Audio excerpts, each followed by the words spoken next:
Olá, boa noite. A TV Globo teve acesso ao laudo da morte da advogada Maria Eduarda Medeiros, encontrada morta no mar após o naufrágio de um veleiro no Cabo de Santo Agostinho. A perícia revelou que ela morreu vítima de afogamento. A conclusão afirma que o exame pericial tanatoscópico foi realizado com uma análise minuciosa do corpo e com exploração dos ferimentos em membros. A polícia científica também fez exames complementares com tomografia do corpo inteiro, além de exame toxicológico. O médico legista concluiu que a morte foi causada por asfixia direta por afogamento, evidenciado por sinais externos e internos do corpo periciado. A perícia identificou infiltração hemorrágica na base do crânio, chamada sinal de Niles, e presença de água e areia em vias aéreas superiores e inferiores. O sinal de Niles é descrito em mortes por afogamento, sendo bastante elucidativo e característico desse tipo de morte. O médico legista também afirma que não encontrou sinais de violência ou outros indícios que pudessem sugerir uma possível ação contundente como causadora da morte, e que as lesões encontradas no corpo são compatíveis com aquelas produzidas após a morte. O laudo é assinado pelo médico legista Bruno Henrique Pires de Lira. Maria Eduarda Medeiros, de 38 anos, estava em um veleiro que naufragou no último dia 21 na praia de Suape, no Cabo de Santo Agostinho. A advogada estava com um namorado, o médico urologista Seráfico Júnior, e o cachorro de estimação. Seráfico conseguiu se salvar. O advogado dele, Ademar Rigueira, disse que o médico chegou a nadar por 2 horas com Maria Eduarda, mas que depois de uma onda forte, perdeu a namorada de vista. O corpo dela foi encontrado após 4 dias de buscas dos bombeiros e da Marinha, na praia de Calhetas, também no Cabo.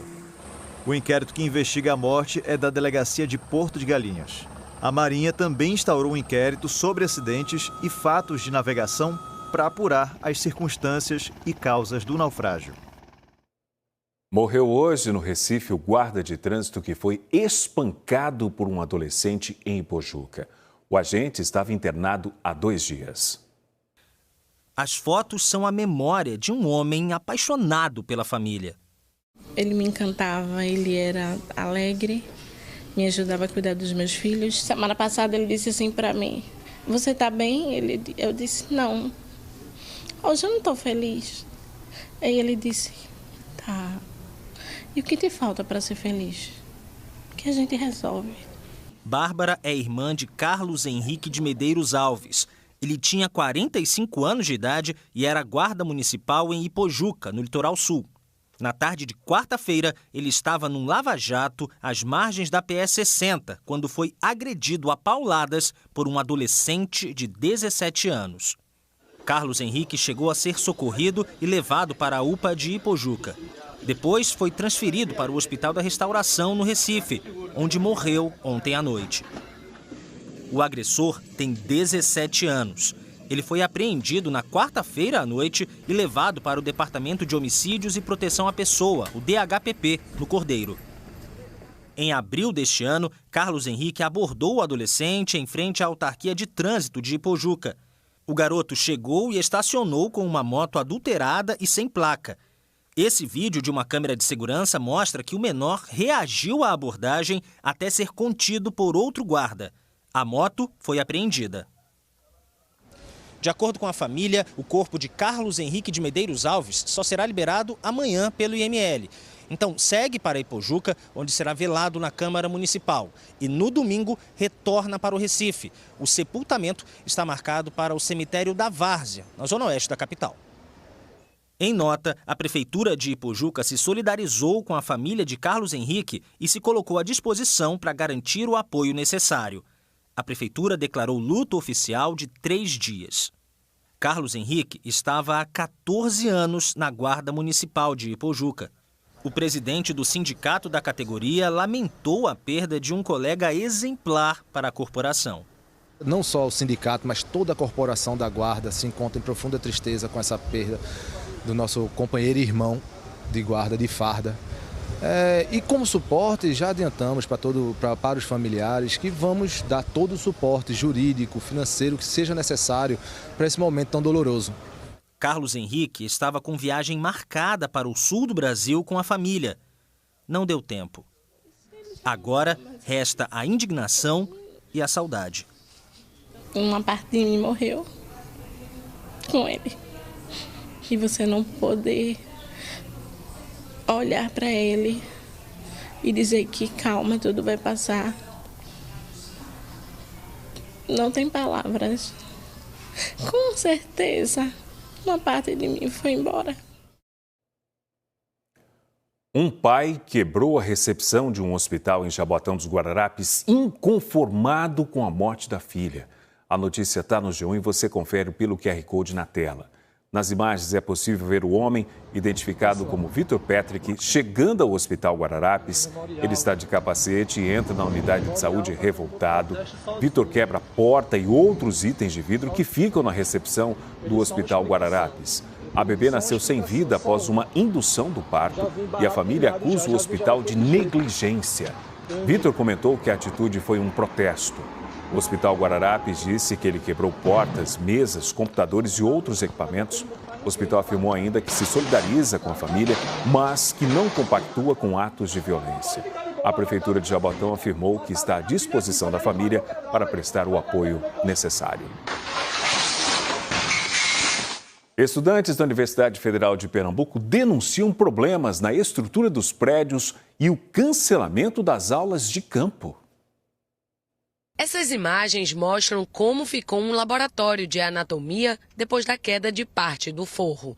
O acidente aconteceu no começo da semana no prédio do Centro de Ciências da Saúde da Universidade Federal de Pernambuco, no Recife. Depois disso, as aulas práticas de anatomia foram suspensas. Os principais cursos que foram impactados foram todos os cursos de saúde, né? Profissionais de saúde não podem ficar sem aulas de anatomia, já que o conhecimento do corpo humano é imprescindível à nossa formação. Letícia é aluna de medicina e coordena o diretório acadêmico do curso. Ela compartilhou fotos de outros problemas no prédio, como banheiros quebrados e escadas descascando. A gente também teve o laboratório de microbiologia interditado por condições inapropriadas de uso. Os problemas parecem recentes e isolados, mas eles são reflexos de um subfinanciamento da educação histórico. Esta semana, os alunos da Federal levaram outro baque. A universidade decidiu suspender todas as aulas de campo que não sejam imprescindíveis ao currículo escolar. Aula de campo é aquela em que os alunos viajam para estudar e envolve custos para a instituição, como locação de ônibus e diária para professor. Os estudantes dizem que a maioria dos cursos foi afetada pela decisão. Apenas duas disciplinas de geologia não foram afetadas porque elas foram consideradas como imprescindíveis, mas todas as aulas de campo são, de certa forma, imprescindíveis. Já pensou um curso de geografia ou de turismo, até mesmo de ciências biológicas sem ir a campo? Dentro da geografia a gente tem cadeiras como geomorfologia, como climatologia dinâmica, que a gente precisa estar ali de frente, observando as mudanças climáticas. Outra reclamação sobre a suspensão das aulas de campo é o impacto na carga horária. Durante a aula de campo a gente faz uma carga horária de um dia inteiro, que a gente não tem essa carga horária numa aula normal. E aí, num semestre que já está reduzido, com pouca carga horária, ainda cancela as aulas de campo. A preocupação é também com o prejuízo financeiro de alunos que já gastaram dinheiro com aulas de campo agendadas antes da decisão da suspensão. Isso porque é obrigação da Universidade Federal reembolsar parte dos custos dos estudantes com um auxílio de R$ 80 para cada dia de aula de campo. Precisa fazer reservas de hotéis, de trilhas.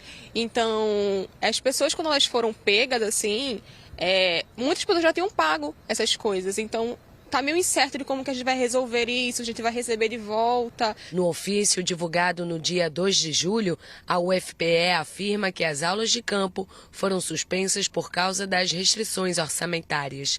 A instituição diz que o orçamento da universidade este ano é menor do que o do ano passado e do que o previsto no projeto de lei orçamentária, e está 20% abaixo do orçamento de 2014, ano em que foi destinada a maior quantidade de recursos às universidades federais.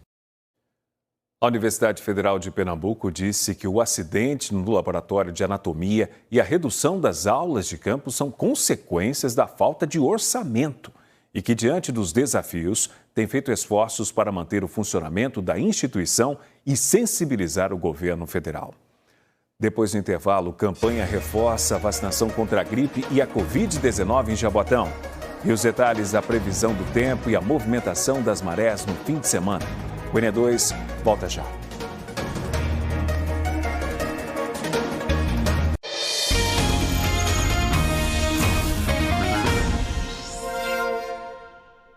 Neste período de inverno, a preocupação com os vírus respiratórios só aumenta. Para ajudar, Jaboatão começou uma campanha de reforço na vacinação contra a gripe e a Covid-19. Bruno Fontes traz os detalhes. Esse posto de vacinação funciona aqui dentro do Shopping Guararapes. Nas últimas 3 sextas-feiras de junho, mais de 900 pessoas foram vacinadas. Mas agora o município ampliou os dias de atendimento e com isso espera também aumentar essa quantidade de pessoas para serem vacinadas, ficarem imunes, principalmente contra esse vírus da influenza. Então, aos sábados, essa campanha também continua aqui, das 12 horas até as 6 da noite. E isso também no domingo. Hoje, sexta-feira, ela foi até as 3 da tarde. Todos esses dias, sextas, sábados e domingos, eles continuam durante o mês de julho. Joanes Trindade é a coordenadora de imunização de Jaboatão dos Guararapes. É mais um alerta que vocês fazem, então, a essas pessoas, aos moradores aqui, sobre essa campanha? Isso, exatamente. Principalmente porque nós estamos num período de sazonalidade. Isso significa que a probabilidade de adoecer é muito grande, então é uma forma da gente chegar mais perto da população, de realmente nos aproximarmos no intuito de facilitar com que a população venha e se vacine e se proteja. Nós estamos ofertando gripe, Covid, vacinas do calendário da criança, do adulto, nós temos hepatite B, tétano, febre amarela. Existe, assim, alguma restrição? Apenas idosos e crianças podem tomar? Ou qualquer pessoa pode tomar essa vacina da influenza, da gripe? A vacina da influenza, ela está aberta para todo o público, a partir de 6 meses de idade. Vocês conseguiram vacinar mais de 900 pessoas aqui em 3 sextas-feiras. E qual é a previsão agora que vocês fazem, então, para o mês de julho, ampliando para 3 dias aqui esse posto de vacinação? Considerando que o público foi em 3 sextas-feiras, mais de 900 pessoas, a cada semana estamos com uma perspectiva de mais de 1.500 pessoas. Dona Rita de Cássia, moradora de Candeias, já tinha tomado a vacina da influenza contra a gripe. Hoje ela tomou da Covid. Todo ano eu tomo, todo ano. Tenho minha carteirinha dentro da bolsa. Vacina salva vidas. Principalmente no inverno, não é, que a frequência é maior, então a gente se sente mais protegido. Eu acho muito importante essa campanha que estão fazendo aqui. Hora de ver como fica a previsão do tempo para este fim de semana. O sábado deve ter sol com algumas nuvens, mas não chove. Em Itapsuma, a mínima é de 22 e a máxima de 27 graus nos 2 dias. No domingo pode ter chuva rápida. A previsão para São Lourenço da Mata é a mesma, mas a mínima na cidade amanhã pode chegar aos 21 graus. Agora a Zona da Mata chove só no domingo. Em Timbaúba, mínima de 21 graus nos 2 dias. A máxima no sábado é de 27 e no domingo de 26 graus. Em Tamandaré, pode dar praia nos 2 dias, mínima de 22 e máxima de 27 graus. Agora a gente confere a movimentação das marés. No sábado, pico de maré baixa às 5h23 com 0,7. Depois a maré sobe e atinge 1,9 pouco antes do meio-dia. E volta a descer até o pico de 0,8 às 6h12 da noite. Pouco depois da meia-noite, já no domingo, a maré alcança 1,70 m. Às 6h22, a primeira maré baixa do dia com 0,6. Perto da 1 da tarde, pico de maré alta com 1,9. E o nível volta a baixar até chegar a 0,7 às 7h04. Lembrando que, em caso de chuva, os picos de maré alta representam maior risco de alagamentos. Entraram em vigor pelo Banco Central novas regras de segurança para o Pix. O repórter Gustavo Ferreira traz para a gente as informações ao vivo. Oi, Gustavo, boa noite para você. Oi, Márcio, boa noite para você, boa noite a todos. Essas medidas devem mexer com a vida de quem tem 1% só das chaves Pix no Brasil, mas esse 1% corresponde a pelo menos 8 milhões de chaves só para CPF, tá? João Rufino está aqui ao meu lado, ele é diretor executivo do Sindicato dos Bancários de Pernambuco. Explica para a gente, João, boa noite, bem-vindo ao Ene2. O que muda na prática, principalmente para quem quer alterar as informações de uma chave Pix? Muda muito pouco. A gente tem que ver que o Banco Central está tentando trazer mais segurança e evitar fraudes. Então, o que é o alvo disso? As chaves aleatórias, que têm uma condição de ter que ser recadastrada e não mexidas mais, e, basicamente, os CPFs que estão com problemas cadastrais. CPF de pessoas que faleceram são excluídos e o CPF que hoje tem algum problema cadastral, basta o usuário entrar no site da Receita Federal e fazer essa atualização, simples assim. Também vale para as chaves de CNPJ, né? Elas são a minoria, mas também podem ser afetadas. Sim, da mesma forma que pode haver erros e algum equívoco no cadastro de pessoa física e pessoa jurídica também. A gente lembra que ninguém vai ficar impedido de usar o Pix por estar negativado ou no comércio ou nos bancos e tampouco também por ter problema no imposto de renda. Ninguém vai ser excluído por isso. Só uma medida de segurança, né? Então, em julho, reforçando, então, podem ser excluídas essas pelo menos 8 milhões aí de chaves Pix. Qual a orientação que fica para a gente encerrar? A orientação para o usuário de Pix? A orientação do usuário de Pix é procurar ter um máximo de segurança, anotar a sua chave até que você tenha segurança de não esquecer mais, né? E, basicamente, ver o cadastro que o banco você vai fazer no banco, alguma modificação de fazer essas modificações cadastrais, aleatoriamente a chave ou mesmo o cadastro inicial do Pix que você fez. Atualmente, isso vai acontecer rapidamente com o auxílio dos bancos. É isso, importante essa informação. Obrigado, João. Márcio, volto com você aí no estúdio. Obrigado pelas informações, Gustavo. E antes da gente encerrar, lembrando, o Ene2 está lá no Instagram, é o @ene2.globo no Instagram. E nós ficamos por aqui, lembrando que o JN hoje é mais cedo, às 8. Para você, uma boa noite e um bom fim de semana.